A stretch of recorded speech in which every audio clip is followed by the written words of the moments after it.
mundong ito, laking tuwa ng magulang mo, at ang kamay nilang iyong ilang.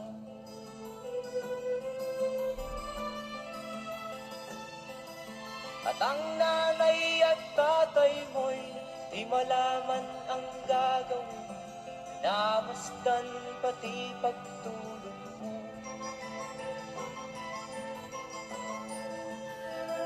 At sa gabi nagpupuyat ang iyong nanay sa pagtimpla ng gatas mo.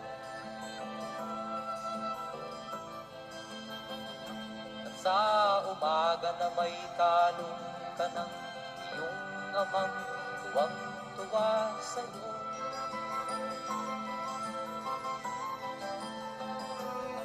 Ngayon nga ay malaki ka na, nais mo'y maging malaya, di man sila payag